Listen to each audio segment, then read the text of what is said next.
कि आपको ट्रेड को करना है, उसका डेटा बनाना है। और दोस्तों मैं बता दूं, आपका बेटा झूठ बोलेगा लेकिन डेटा कभी झूठ नहीं बोलता है। दोस्तों आपकी दशा तब तक नहीं बदल सकती जब तक कि आपकी दिशा न सही। हाय, वेलकम बैक। मैं नरेंद्र कुमार आपका अपना ही चैनल स्टॉक एडवाइस पे बहुत बहुत स्वागत करता हूं। दोस्तों इस वीडियो में बात करेंगे कि बिगनर जो है वो टेक्निकल एनालिसिस को कैसे सीख सकते हैं, या इंटरमीडिएट लेवल पे हैं तो किस तरीके से अपने टेक्निकल एनालिसिस का जो सीखने का जो सिलसिला है उसको शुरुआत कर सकते हैं, या उसमें किस तरीक़ा से इम्प्रूवमेंट्स कर सकते हैं। तो इन सारी बातों पे मैं इस वीडियो में बात करने वाला हूं। तो आपसे निवेदन है कि वीडियो को आखिरी तक देखिएगा ताकि आपको सारी की सारी बातें समझ में आ सके। और दोस्तों मैं लास्ट में एक बोनस टिप भी दूंगा जहां से आप अपने टेक्निकल एनालिसिस को जो है इम्प्रूवमेंट कर सकते हैं। तो चलिए दोस्तों वीडियो को शुरू करते हैं और सीखते हैं। तो दोस्तों देखिए, सबसे पहला जब बात आती है टेक्निकल एनालिसिस सीखने की तो बात आती है कि शुरू कहाँ से करें। सबसे बड़ा यही क्वेश्चन होता है कि सर शुरुआत कैसे करना है। देखिए दोस्तों, यहाँ पे मार्केट का एक सबसे बड़ा सच्चाई है, सबसे कड़वा सच्चाई ये है, अगर आप कोई गलत करेंगे फिर भी प्रॉफिट देगा और सही करेंगे फिर भी लॉस देगा। तो एक बिगिनर को समझ में नहीं आता है कि मैं सही कर रहा हूँ गलत कर रहा हूँ। इसलिए आपको टेक्निकल एनालिसिस सीखने का जो डायरेक्शन है उसको सही रखना बहुत ज़रूरी है। तो अब इसको किस तरीक़ा से कर सकते हैं। तो सबसे पहला जो बात है कि आपको टेक्निकल एनालिसिस का अगर आप शुरुआत करेंगे तो दो चीज़ों से शुरू होती है, एक ट्रेंड और कैंडलस्टिक। ठीक है, आप कैंडल को समझ के उसके बाद प्राइस के मोमेंटम में ट्रेंड को पकड़ के आप यहाँ से शुरू कीजिए। देखिए कैंडल एक्चुअली है क्या। ठीक है, मैं आपको थोड़ा सा समय में आपको बताने की कोशिश। कैंडल जो है ना वो आपका मार्केट और आपके बीच का कम्युनिकेटर का काम करता है। ठीक है, यहाँ पे ऐसा कुछ भी नहीं है कि चलो भैया यहाँ पे थंब रूल है, कुछ ऐसा होता है। देखिए कैंडल भी है तो हर जगह वर्क नहीं करता है, क्योंकि कैंडलस्टिक कुछ भी नहीं है जब तक कि उसका प्लेसमेंट सही नहीं है। अगर आप क्रिकेट देखते होंगे, क्रिकेट में कवर ड्राइव का कोई महत्व नहीं है जब तक उसका प्लेसमेंट सही नहीं हो। अगर उसका प्लेसमेंट सही है इट मीन्स वो आपको रिवार्ड देता है क्रिकेट में। उसी तरीका से टेक्निकल एनालिसिस में अगर कैंडल का प्लेसमेंट सही है तो आपको उसका रिवार्ड मिलेगा, यानी कि वो कैंडलस्टिक वो आपको वर्क करते दिखेगा भी। इसी तरीके से आपको चार्ट पैटर्न को भी लेके यही बातें है, चाहे वो कोई भी चार्ट पैटर्न हो, हेड एंड शोल्डर हो, डब्ल्यू पैटर्न हो, एम पैटर्न हो, कुछ भी पैटर्न हो, उसकी प्लेसमेंट इंपॉर्टेंट होती है। इस पे आपको अब कैसे करना है इस चीज़ को समझिएगा। तो सबसे पहले कैंडल को समझिए। और दोस्तों मैं आने वाले वीडियो में मैं एक कैंडलस्टिक पैटर्न पे, जो एक सिंगल कैंडलस्टिक पैटर्न होते हैं, एक से ज़्यादा कैंडल मिलकर जो कैंडलस्टिक पैटर्न बनाते हैं, उन सारी पे मैं डिटेल में वीडियो लाऊंगा। तो आप हमारे चैनल पे अगर पहली बार आए हैं तो चैनल को सब्सक्राइब कर लीजिए ताकि जो भी मैं वीडियो अपलोड करूँ उसकी जानकारी आप तक पहुँच सके।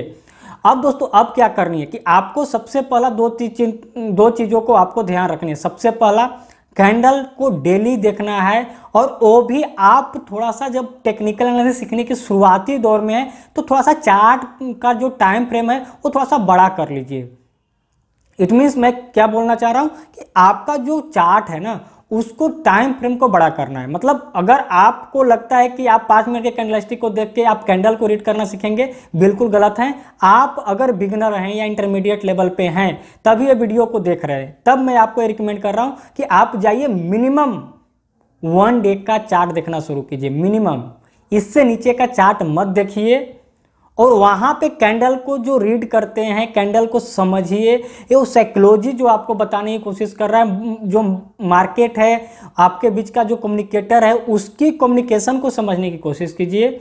और उसके बाद जो एक ट्रेंड एनालिसिस होती है, higher high and lower high, मैं वीडियो में बताया हूँ, आप मेरे चैनल पे जाइएगा, या मैं आई बटन पे दे दे रहा हूँ प्लेलिस्ट, जो कि बिगिनर जो है प्लेलिस्ट है कि आप जीरो लेवल से टेक्निकल एनालिसिस कैसे सीखें। तो वहाँ पे आप ट्रेंड एनालिसिस वाला वीडियो देख सकते हैं, जिसका कि मैं आई बटन पे दे रहा हूँ, तो वहाँ से आप देख लीजिएगा। अब बात आती है दोस्तों कि अब हम जो सही कर रहे हैं ये कैसे पता चले कि मैं सही कर रहा हूँ, जो मैं सीख रहा हूँ वो सही डायरेक्शन में है। तो दोस्तों देखिए, एक मेरा अपना ओपिनियन होता है, मेरा ओपिनियन है, मैं वो बता रहा हूँ। मेरा ओपिनियन है कि देखिए टेक्निकल एनालिसिस जो है ना वो रिसर्च बेस्ड स्टडी है। जिस तरीका से MBBS का पढ़ाई होता है, अगर ब्लड रिपोर्ट में कुछ ऐसा आता है, मान लीजिए आपने CBC करवाया है, उसमें ब्लड रिपोर्ट में कि आपको हीमोग्लोबिन कम है, ठीक है, आपने केएफटी करवाया है, केएफटी में कि क्रेटिनिन ज़्यादा, इट मीन्स कि आप सीकेडी का पेशेंट है, राइट। तो इस तरीके से ये डॉक्टर इसी चीज़ को समझते हैं, राइट। ये जो रिपोर्ट था ये पास्ट में किया गया, मतलब पास्ट में इसको स्टडी करके किया गया कि आपका जो रिपोर्ट में इस तरीके से आने से, आपका हीमोग्लोबिन कम होने से, आपका केएफटी में क्रेटिनिन बढ़ने से आपका ये रोग होता है। तो सिंपल सा लॉजिक है कि टेक्निकल एनालिसिस भी वही है कि आपका पास्ट की प्राइस एंड वॉल्यूम को एनालिसिस करके वो स्टडी बेस्ड कर दिया गया। तो आपको यहाँ पे एक चीज़ सबसे जो बात करनी है वो मेरे को ये करनी है कि आपको कुछ भी जो कर रहे हैं ना, कुछ भी एनी हाउ, कुछ भी आप स्ट्रेटजी अपना रहे हैं, कुछ भी आप एनालिटिक देख रहे हैं, आपको वो जाके देखिए कि क्या आपका, जैसे फॉर एग्जांपल आपने बैंक निफ्टी में करते हैं, ठीक है, मैं ऑप्शन की बात नहीं कर रहा हूं, मैं ऑप्शन छोड़ के मैं बात कर रहा हूं, एनालिसिस की बात कर रहा हूं, मैं टेक्निकल एनालिसिस की बात कर रहा हूं। इस बात को समझिएगा, चाहे निफ्टी में कीजिए, चाहे बैंक निफ्टी में कीजिए, चाहे रिलायंस में कीजिए, चाहे एचडीएफसी में कीजिए, क्या वही सेम टू सेम चीज़ें आपको एसबीआई में भी काम करते दिखना चाहिए, एप्पल में भी काम करते दिखना चाहिए, आपका अमेरिका का और जो सारे स्टॉक है उसमें भी काम करते नजर आना चाहिए, या फॉरेक्स पेयर में आनी चाहिए, या कमोडिटी में आनी चाहिए। अगर आपकी, जब तक कि आपकी कमोडिटी के लिए अलग अलग स्ट्रेटजी है, बैंक निफ्टी के लिए अलग स्ट्रेटजी है, एचडीएफसी के लिए अलग स्ट्रेटजी है, इट मीन्स कि आप टेक्निकल एनालिसिस सीखने का जो रास्ता है वो गलत पकड़ लिए है। दोस्तों, आपकी दशा तब तक नहीं बदल सकती जब तक कि आपकी दिशा न सही हो। तो इस बात को समझना बहुत ज़रूरी है कि आप सही डायरेक्शन में काम करें। बहुत सारे लोग हमको कॉल करते हैं कि सर मैं तो 3 साल से मार्केट में काम कर रहा हूं लेकिन प्रॉफिटेबल नहीं हूं। तो बात हुई दोस्तों सही डायरेक्शन। अगर आप सही डायरेक्शन में काम करेंगे तभी आप प्रॉफिटेबल बन पाएंगे। ऐसा यहाँ पे कुछ शॉर्टकट तरीका नहीं है, यहाँ पे समय लगता है। टेक्निकल एनालिसिस सीखना कोई नॉलेज की बात नहीं है, स्किल की बात है, इसलिए इसमें समय लगता है। आपको स्किल अगर आपको हासिल करनी है तो समय लगाना पड़ेगा। तो सिंपल सा लॉजिक है दोस्तों कि आपको समय निकाल के टेक्निकल एनालिसिस सीखने की शुरुआत करनी चाहिए। मैं अगला वीडियो लाऊंगा कि एज ए ट्रेडर बनने के लिए आपको क्या माइंडसेट होनी चाहिए, आपकी क्या प्लानिंग होनी चाहिए, मैं इस पे डिटेल वीडियो लाऊंगा। तो इस वीडियो को लाइक करके हमको उसके लिए सपोर्ट कीजिए कि मैं वो वीडियो आपको लिए लाऊं। आप लोग उससे को देख के आपको एक प्लान कर पाएंगे कि आपको ट्रेडर बनने के लिए किस तरीके से है जो दोस्तों अपने प्लान को कर सकते हैं। ट्रेडर बनने के लिए क्या क्या माइंडसेट की आवश्यकता होती है, किस तरीके से अपने फाइनेंशियल स्टेबिलिटी को मैनेज कर सकते हैं। तो इन सारी चीज़ें पे मैं वो वीडियो में डिस्कस करूँगा। तो जल्दी वीडियो अभी मैं पब्लिश करने वाला हूँ।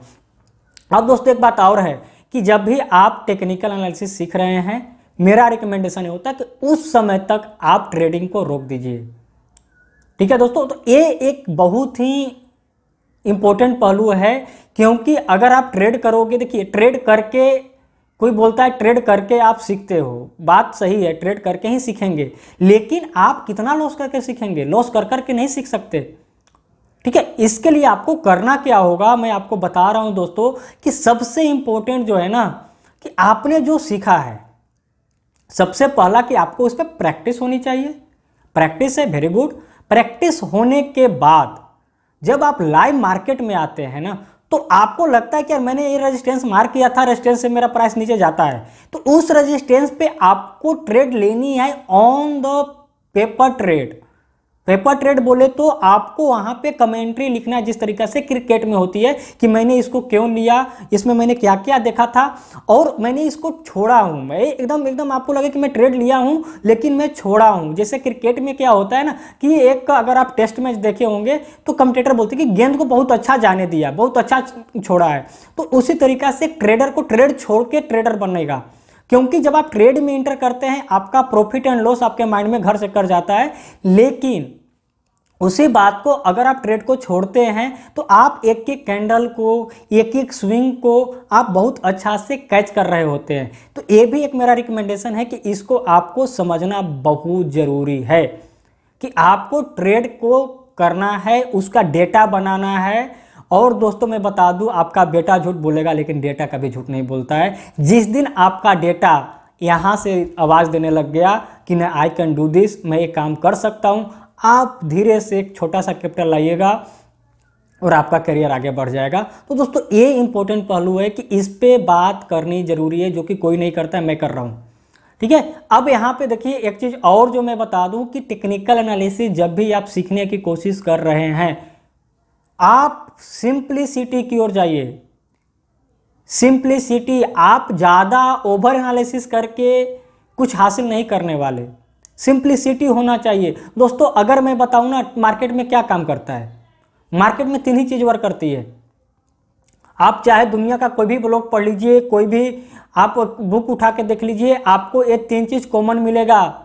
Trend is our friend, buy always on support, buy always in oversold condition. तो फिर हम लोग गुमराह क्यों हो रहे हैं दोस्तों? गुमराह नहीं होनी है, आपको इन्हीं 3 चीज़ों पे मास्टरी कर लीजिए, आपका नैया पार हो जाएगा।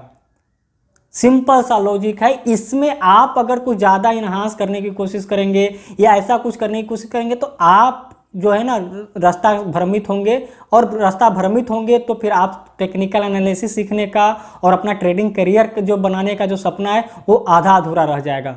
दोस्तों, ये मेरा विनम्र निवेदन है कि आप इस बात को थोड़ा सा ज़हन में रखिएगा। अगर मैं बोला हूँ या जो मैं बताने की कोशिश किया हूँ, अगर अच्छा लगा है, एक्चुअल में अच्छा लगा है, तो इसको लाइक कीजिएगा, अपने सोशल मीडिया हैंडल पे इसको शेयर जरूर कीजिएगा, और हमको आप बताइएगा कि आप किस टॉपिक पे वीडियो देखना चाहते हैं। ऐसे भी दोस्तों मेरा एप्लीकेशन है जिसका लिंक मैं आपको डिस्क्रिप्शन में दे देता हूँ। वहाँ पे मैं मास्टर क्लास लेता हूँ संडे टू संडे, तो वहाँ पे आप ज्वाइन करके अपने पूरा जितना भी आपका मन में जो क्वेश्चन घर कर रखा है उसको आप हमसे डायरेक्टली पूछ सकते हैं। और दोस्तों ज़रूर बताइएगा कि अगला वीडियो आप किस टॉपिक पे देखना चाहते हैं, किस टॉपिक का सीरीज में लेके आऊँ जो आप लोग को ज़्यादा हेल्प करे। तो इन सारी बातों पे दोस्तों कि इनको आपको समझना पड़ेगा, आपकी दिशा सही रखनी पड़ेगी, आपका टेम्परामेंट सही रखना पड़ेगा, और मार्केट में आपको समय लगाना पड़ेगा अगर आपको स्किल बनानी है। नॉलेज काम नहीं करता है दोस्तों। मैं फिर से बता दूं कि देखिए दोस्तों, यहाँ पे 2 चीज़ें हैं कि एक होता है नॉलेज, एक होता है स्किल। अब स्किल क्या है, नॉलेज क्या है, इसमें डिफरेंस समझना बहुत ज़रूरी है। अगर आप मेरे चैनल पे आए हैं तो कुछ सीख के जाइए। देखिए नॉलेज क्या है, आपकी जानकारी, ठीक है, जानकारी को बोलते हैं कि इसके पास नॉलेज है, ये जानकारी वाला बंदा है। लेकिन स्किल किसको बोलते हैं, जो उस काम को करने को हुनर जानता है, कुछ करने की हुनर जानता है। कार का अगर आप बात कर ले, मैं कार से उदाहरण लूँगा, ये कार चलाना और एक कार के बारे में नॉलेज रखना, सबको पता है, ये हैंडल है, ब्रेक है, क्लच है, एक्सीलरेटर है, गियर है, लेकिन सभी लोग कार नहीं चला पाते दोस्तों। ये होता है नॉलेज, कि आपके पास नॉलेज है कि हैंडल है, गियर है, एक्सीलरेटर है, ब्रेक है, क्लच है, लेकिन उसको जो चलाता है उसको बोलते हैं स्किल। जो स्किल बंदा है, कार चलाना जानता है, उसका गियर का फंक्शन नहीं पता, उसका क्लच का जो कैसे छूटता है उसको नहीं पता है, उसका अंदर के फंक्शन को नहीं पता होता है, लेकिन वो कार चलाता है। तो जस्ट लाइक टेक्निकल एनालिसिस भी आपको वही है दोस्तों, नॉलेज भी गेन करनी है, प्रॉपर नॉलेज गेन करनी है, इधर उधर के विज्ञान में नहीं भटकनी है। और दूसरी कि आपको उस पर प्रॉपर गाइडेंस चाहिए, उस पर आपको प्रॉपर जो है प्रैक्टिस चाहिए। देन आप एक सक्सेसफुल टेक्निकल एनालिस्ट बनेंगे, और टेक्निकल एनालिस्ट बनेंगे तो ट्रेडर भी बनेंगे। तो दोस्तों उम्मीद है कि मैं जो बताया वो आपको पसंद आया होगा। तो वीडियो को लाइक तो कर ही दीजिए, शेयर जरूर कीजिएगा, और हमारे चैनल पर पहली बार आए हैं तो सब्सक्राइब कर लीजिएगा। बहुत बहुत धन्यवाद दोस्तों।